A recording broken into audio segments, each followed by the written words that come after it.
lot of you don't know who Samurai Jack is. Well, I really don't have that time to explain to you, but in early 2000s, there was a really great animation style on Cartoon Network. I should have got that funky horse, but I missed out.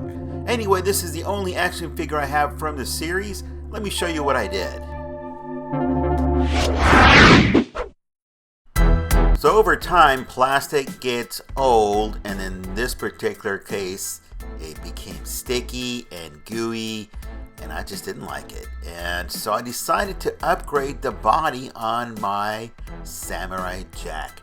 Besides, these older figures were really funky in the sense that they had a play gimmick, but they really didn't have any articulation, and many times they were really difficult to stand. The hands weren't posable, the feet were not posable. You had one setup and that was it. So I decided to put it onto a Marvel Legends body. And this is the Shang-Chi body. It's probably around $50 if you're trying to buy it now, but I've had it for a while, and to me it's just a toy. So it's something to have fun with. And I chose it because of the posability. So no, we're not going to change out the red pants. We're just going to paint those. We're not changing out the feet. We're going to keep those. And we're going to create some little sandals for it. And I'll show you in just a minute why those little tiny holes are between the toes. Well, I'll tell you now. It's to tie down the sandals. Now, you can see that the body itself in the upper torso has lots of posability, as well as the lower part of the torso. Now, the reason we're painting it white is because we don't want it to show through the white trousers. These are the tiny sandals that I've already made. I just got to paint them, and they're made out of styrene. I drill a couple holes in there to put in the straps and to put in a wire to run between the toes and hold it down, creating that look like there's an actual fitting around the toes.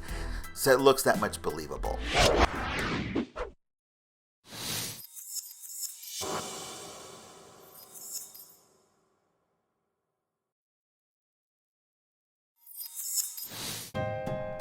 This is going to be a very simple project. Our easiest part here is actually the painting, because we're only going to paint the trousers in white. We're not going to take it apart and paint the joints, sand them down, or anything else, because all of that is going to be under the trousers or under the lower half of the gi. They call it a kimono, and I'll show you in just a minute what I'm talking about. But for purposes of the video, I'm only going to paint the trousers. We're using the Vallejo Premium paint. I'm showing you here because I know somebody's going to ask, well, what paint did you use? Well, this paint is a self-leveling paint, and it is made for different types of material. It's not just plastic or metal, but it'll go on different types of material. And it is a permanent paint. So we're just going to airbrush it on in a couple layers, and we'll be set and ready to go. Now, I've masked off the bottom where there's an orange cuff. I kind of like that orange cuff. We're going to keep that.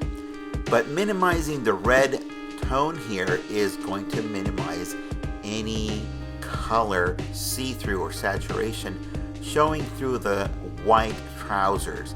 I could have done it in a skin tone, but it's got those cuffs at the bottom. I really don't want to take this apart. It's going to be minimal. I don't want to create extra work if it's not going to be seen. So by just painting it white, it's going to work out just fine.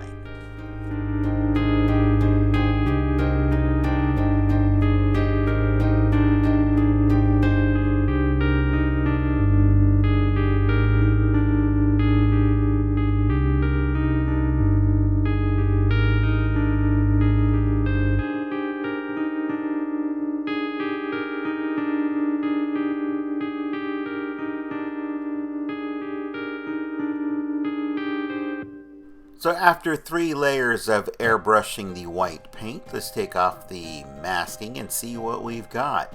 Now, the belt that's around the waist here, you can cut that off if you'd like. I did not do it at this point. I did it later on because it was just too much bulk for the clothes that it was going to be wearing. Now here's the bottom part of the cuff. I did keep that orange stripe at the bottom, or the orange cuff, and I actually went back in and touched up any missing spots that I did not cover with the tape. Now, of course, we're keeping the feet just as they are, and we're just adding those sandals. Do you have to spray this down within a clear coat protectant? You can, but again, it's not going to be visible, which means you're not going to be handling it. It's going to be covered by cloth. It's up to you if you actually want to spray it down. Nobody's going to know, nobody's going to see it. What's important though is decide now if you want to remove that belt, because it will be a problem in the future when you're adding the other accessories to the figure.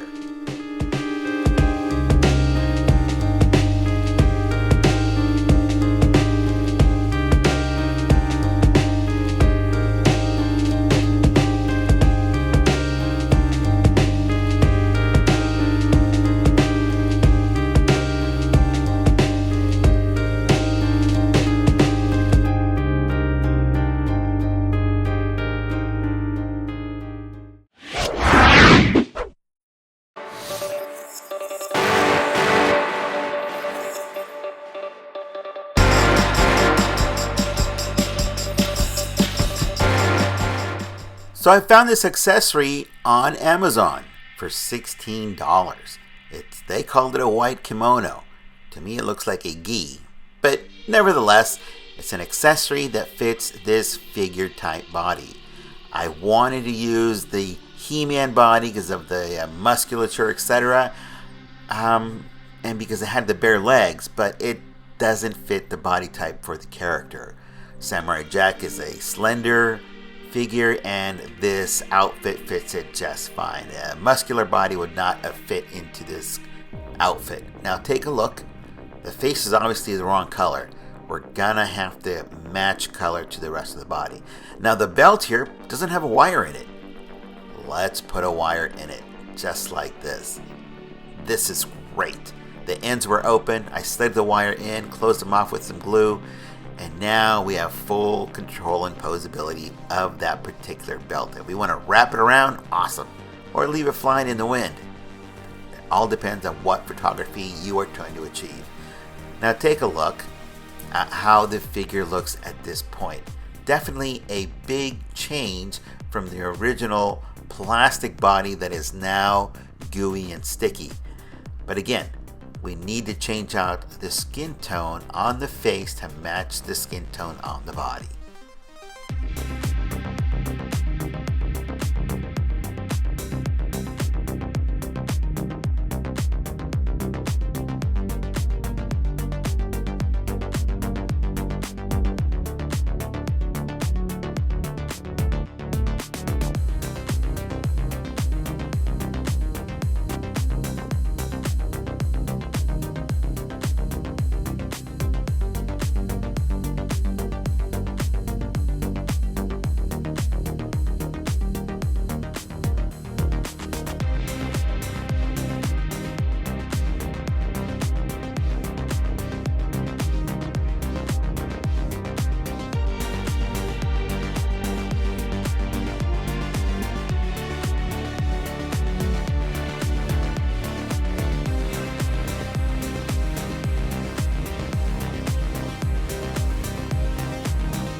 Now for video purposes, I have already painted the head, and I actually covered this one with liquid mask. And if you want to find out how to use that, you can check out the episode prior to this, which talks about liquid mask. Now the reason I use it here is because I didn't want to affect the hair or actually the features in the face, in this case the eyes. And the eyes are actually molded, and so you can actually see the contours of the eyes. So it would have been more work to erase those and paint them in the center, so I left it as is. So he's got the side eye, but as you can tell, it's something that is not new. Side eye feature is something that happened many years before Todd even started making his figures for DC. Now, just rubbing off the liquid mask, you can see how well it protected the paint underneath, and that certainly saves me a lot of time in painting eyes.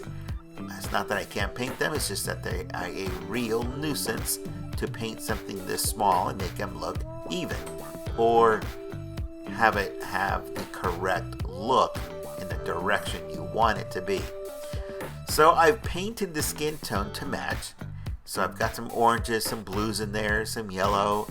So he no longer has that pale yellow look to him. It looks that much better. Now the head is drilled out in the bottom, as you can tell. It is a very soft plastic. It actually will melt if you use your Dremel and hold it in one spot too long. So you have to do it in intervals to let the plastic dry or cool off, and then you can actually remove it on the next go around. But you don't want to hold the Dremel in too long because you will melt it. As I mentioned before, this was a very simple project. The only thing that was painted were the legs and the actual portrait. And the rest was purchased on Amazon. And actually the hands, the body, that was from another action figure. And it came with those hands. I did steal some hands from another. And of course I made the sandals. But the sandals themselves really do make the character because they look like the stuff that was in the cartoon. Really like the sword. I'm glad I kept all of those accessories. Let me show you maybe before and after using the two bodies. The one on the left, the early 2000 release, and a very recent release on the right hand side. I think this was last year it was released. But in any case, it's a newer figure with articulation. The head size fits great, even though it comes from a 5-inch body. On the 6-inch body right here, it looks awesome. It really comes into scale. Would it have worked on a 7-inch? Maybe, but I don't have a body that looks or fits the part like this. Besides, the armor may not have fit as well. Here, the armor fits to a T. I did add a few more paint apps to the armor, and as you can see, the posability is now there. So, because it has the extra weight of the armor and those sandals, it's difficult to get it to balance or pose. So it's got to use the stand. But in any case, I'm going to leave you with a video now of the rest of this project.